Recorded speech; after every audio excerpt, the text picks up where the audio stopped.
Hi everyone, and welcome to this video on 31 traffic boosting methods for your website or blog. Now there's going to be quite a lot to go through, so you may want to grab a pen and paper ready to take down a few notes, but there is also an accompanying checklist which includes all the links I mentioned, so don't worry if you miss any of those. It's totally up to you.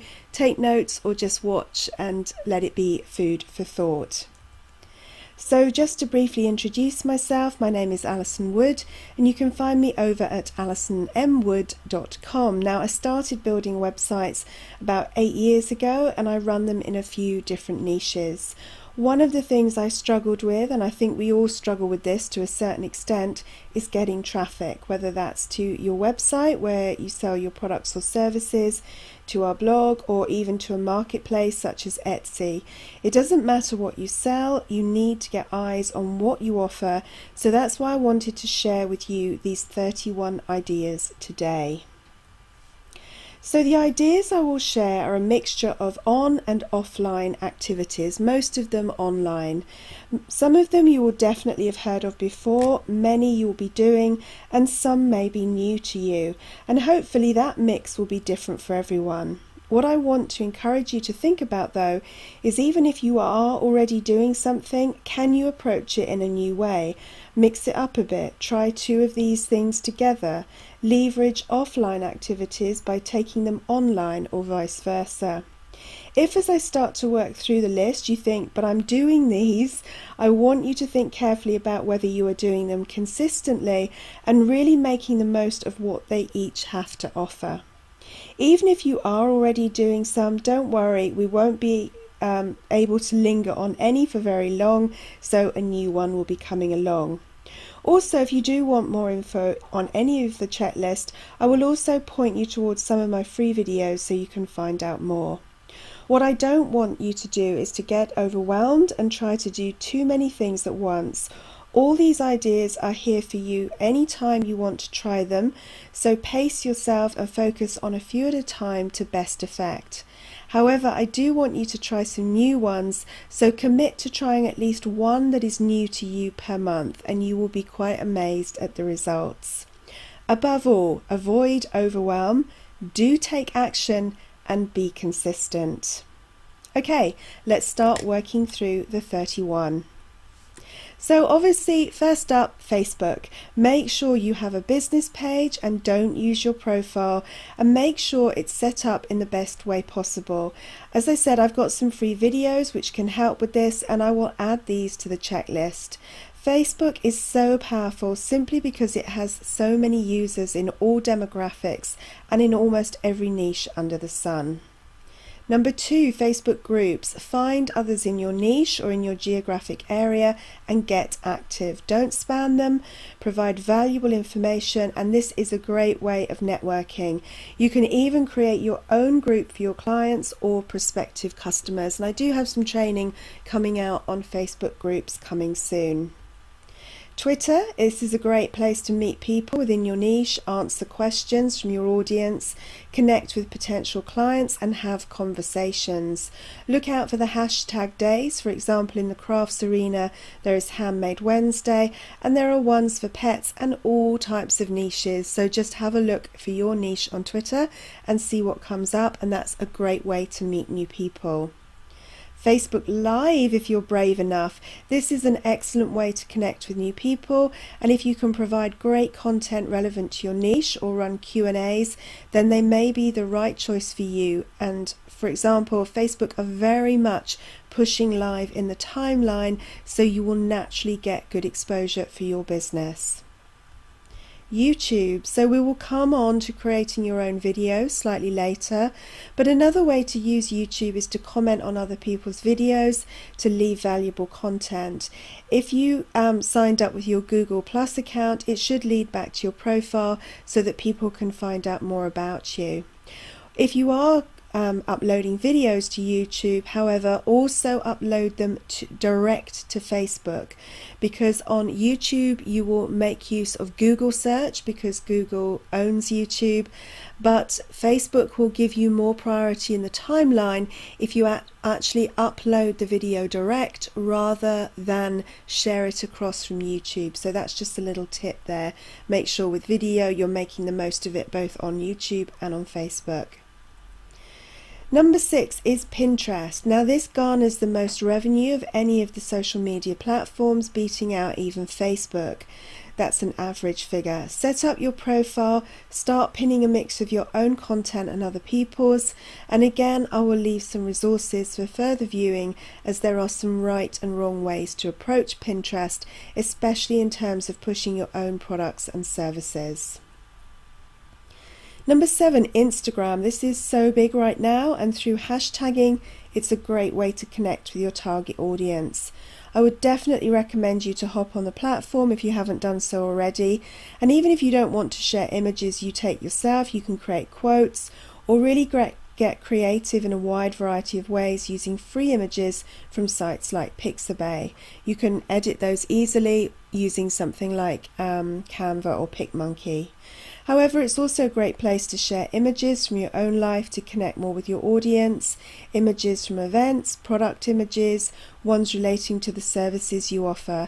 Instagram is definitely worth your time and a great source of traffic.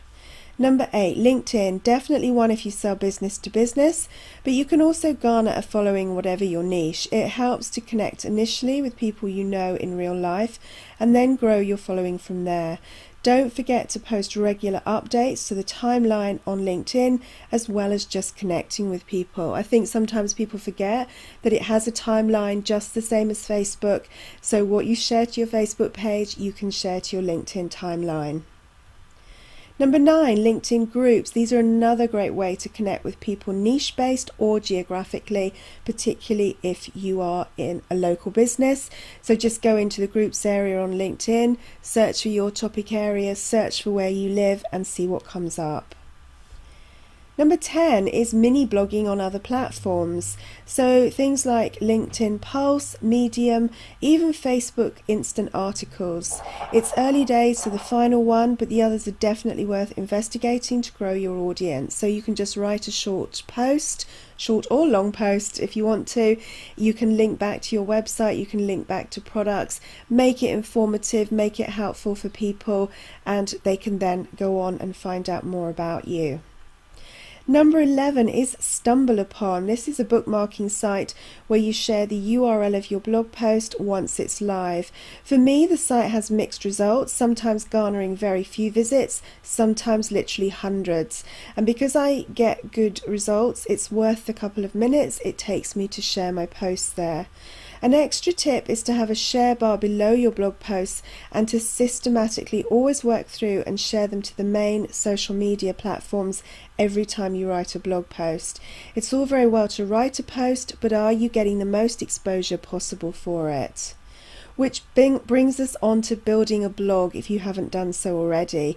This is key to getting ranked in search, as you are continually adding fresh content which helps you to get found. So if you have a straight static business website at the moment, or even one that just sells products, then add a blog to it for more interest, more info about what you offer, and because the keywords that you're writing about are going to show up in the search engines. The next thing to talk about is backlinks. Now, there's nothing complex about backlinks. All it is that people are linking to your site. Over on their blog, they're going, look at Alison over there, she's got a fab blog, I'm going to link to one of her posts. That's going to happen for you. So to get backlinks, try and create the type of post that people want to share and link back to. Great information, resources, lists, tutorials, videos that you know will be helpful to people in your niche. Number 14, internal linking. Now, linking works just as well well, perhaps not just as well, but it helps to link internally. And the backlinks that I talked about in the previous one is one of the things that helps Google to rank your site, so they are important. So internal linking, all that is you're linking between different pages and posts in your own website. So maybe in your About Me page, you link to your shop or to your services. In one of your blog posts, if you've got further information on a similar or the same topic in another blog post, link to that one. Don't go crazy, but add those links because it can really help you.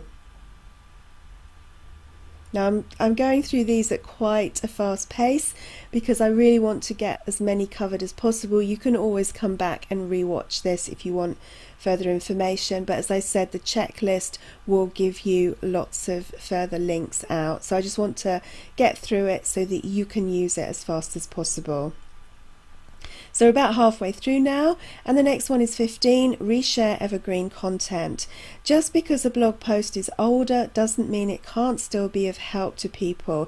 You've put a lot of time and effort into creating those blog posts, so get the most bang for all the work that you've done. Reshare it from time to time across social media. You could even use the hashtag Throwback Thursday on most of the sites. One tool I find super helpful for getting my content out there is the scheduler smarterq.com. What sets this apart is that you can reshare evergreen content automatically. It's been a huge time saver for me in my business, and it gets more eyes on everything that I share. However, that is paid and it starts at $9.99 per month. The next one is build a mailing list. So this is so important for the long-term success of your business. It allows you to form a relationship with your audience, to build trust, and it lets you refer people back to your website so that they can take a look at what you offer in terms of products and services. You can start out for free if you use something like MailChimp, and you can never start too early. One of the things I regret is not starting a mailing list much earlier. Your newsletter will ultimately be the #1 way to drive sales in your business, so do get started.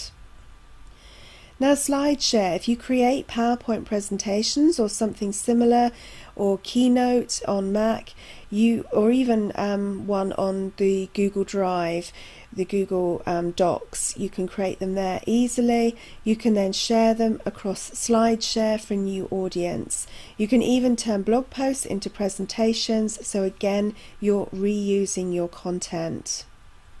Videos. So again, you could turn a PowerPoint presentation into a video and add a voiceover. You could create a screen share using a free or very low-cost program such as screencast-o-matic.com, which is what I'm using to create this presentation.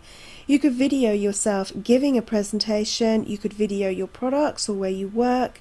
Then obviously you can upload them to YouTube, direct to Facebook, where you will gain 2 separate audiences. So it's definitely worth doing these. If you're not brave enough to appear, then at least just turn them into presentations and work through them, click through them that way, doing a voiceover. Right, the next one is making sure your site is mobile responsive. So much traffic comes via mobile that this one is super important. Google provides a site where you can check if your website or blog is mobile compatible, i.e. how it looks on cell or mobile phones and on tablets, iPads, etc. If yours isn't and you work on it yourself, say using WordPress, then you may need to switch to a new theme, or you need to speak to your developer. Number 20, search engine optimization. Now obviously this would be a whole series of lectures in its own right, but do start to think about how effectively you are using it on your own website. Keywords are important and so should be used in the titles and bodies of your blog posts and in things like categories on your site. Also use Google Webmaster Tools and Analytics to see where you can make improvements and where your traffic is coming from, and we'll come on to those a little bit later. Long-tailed keywords. Now these are just simply keywords which can help you to get ranked but with less competition. For example, bracelet, the word bracelet is a keyword and it would get millions and millions of results. Ruby bracelet, slightly longer tailed keyword, would get less, but handmade ruby bracelet, that's definitely a long-tailed keyword because it's made up of more than one word basically, would get still less results, which means less competition for you. So again, go after some of these keywords. Google has a tool to help you find them, and I will leave a link in the resources checklist. Run giveaways and competitions, particularly on Facebook and Instagram. These are super popular and they're a great way to get more traffic. You could run also one from your blog and ask people to comment to enter, and then you could share it across social media so that more people hear about it.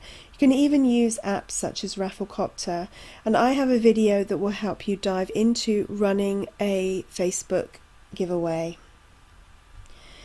Number 23, give away a free report, an ebook, and embed your links back to your products, your services, your website.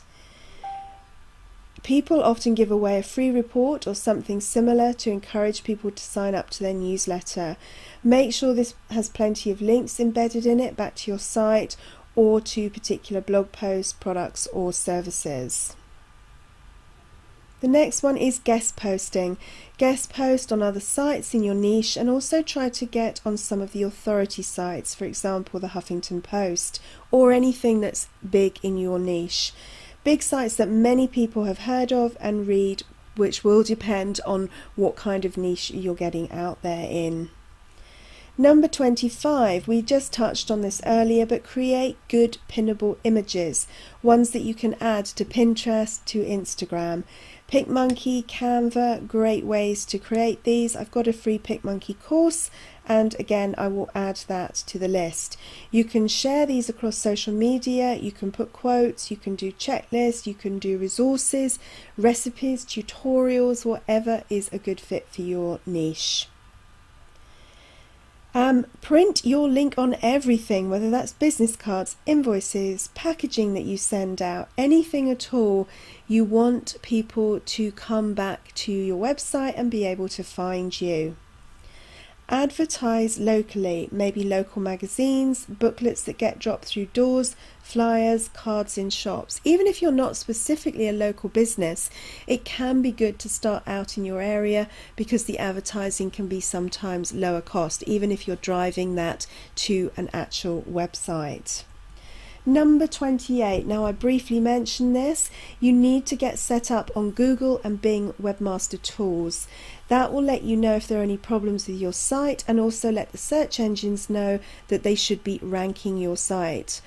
Sitemaps, you should also submit an XML sitemap to Webmaster Tools. Now don't panic, that sounds complicated, but there are plugins to help you with this.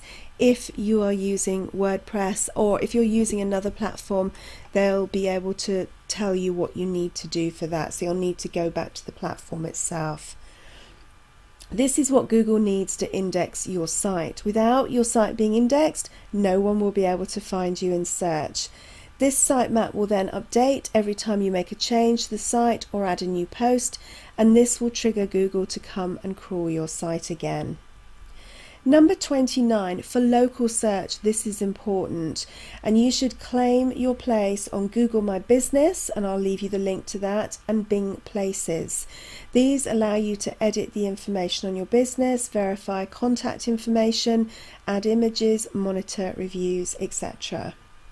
Fix broken links. Broken links can stop the search engines in their tracks, so run a check on your site to find any issues. Now these can happen because maybe another site you linked out to once upon a time no longer exists or has removed that particular page from their own website. Once you've found these links, you can then either update these to the right link or remove them. Now you can search online for a free broken link checker, and then you just need to add your URL. If you have a very large site, it may take a little time to run, so just be aware of that. And that's just one example there of one of them, but there are others if you want to have a search around, and I'll leave a link to that one. And finally, using analytics. If you're not using analytics, you don't know who's visiting your site, what posts are most popular, where people are coming from. You can't tell if your audience is growing or shrinking, all those kind of things. So it's super important to be checking your analytics regularly so that you know what's happening. Now, Google Analytics is totally free. I like that one. But Clicky I find even better, and that is free if you've got a basic account, and it's just super easy to read the dashboard, etc. So get onto one of those, either one is fine, and then you can keep an eye on what's happening and grow from there. So that's the 31. How many of those are you using? Hopefully at least some of them, and hopefully after watching this you'll venture and use a few more. What is always important to say with any kind of traffic building scenario is consistency is super important. You need to be posting regularly if we're talking about social media, blogging regularly, aiming to build your mailing list, and all those other things. As this quote says, success is the sum of small efforts repeated day in and day out. I'll leave a link to my free Facebook group. Do head over there. I'd love to hear how you found this video, whether it was helpful to you. Thanks so much for watching, and I'll see you soon.